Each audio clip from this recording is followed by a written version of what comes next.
In 1966, Jimi Hendrix was discovered by Linda Kieth, a Vogue fashion model who was the girlfriend of Kieth Richards, guitarist of the Rolling Stones. This afforded her with connections to rock and roll's elite in the music industry.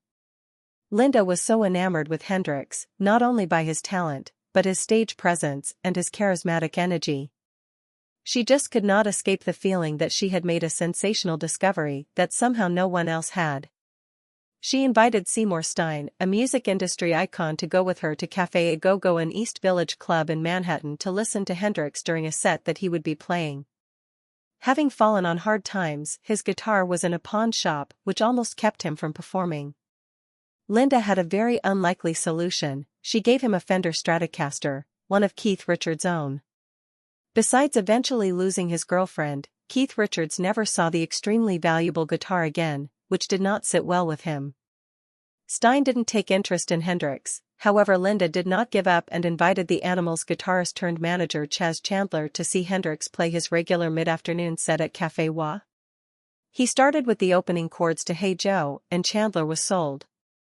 Jimi was having a lot of success, with Chandler eventually moving to London, which brought a lot of attention by the established rock and rollers of the day. The Beatles, Peter Townsend of The Who, Eric Clapton, Jimmy Page, Jeff Beck, and everyone else in the rock and roll world of London were absolutely blown away. Hendrix showed up from America and changed the destiny of rock and roll. He formed his band, the Jimi Hendrix Experience, producing 2 albums, becoming a rock and roll phenomenal success.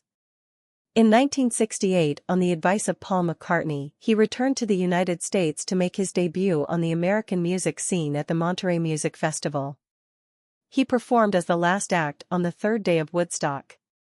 Besides performing his popular hits, he surprised Woodstock with a psychedelic version of the Star-Spangled Banner that was a protest of the war in Vietnam. His rock and roll career lasted only 4 years, as he died of an overdose of drugs. The Jimi Hendrix Experience produced 3 albums before his death.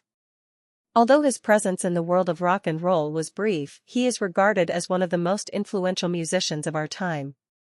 His unique impression on his music and life can be realized in some thoughts he is quoted on. Music doesn't lie.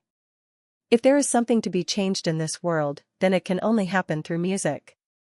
Knowledge speaks but wisdom listens. I'm the one that has to die when it's time for me to die, so let me live my life the way I want to.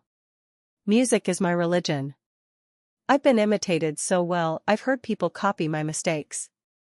Music is a safe kind of high. Imagination is the key to my lyrics. The rest is painted with a little science fiction. Blues is easy to play but hard to feel. You have to give people something to dream on. If I'm free, it's because I'm always running. The time I burned my guitar, it was like a sacrifice. You sacrifice the things you love. I love my guitar. When I die, just keep playing the records. It's funny how most people love the dead. Once you're dead, you're made for life.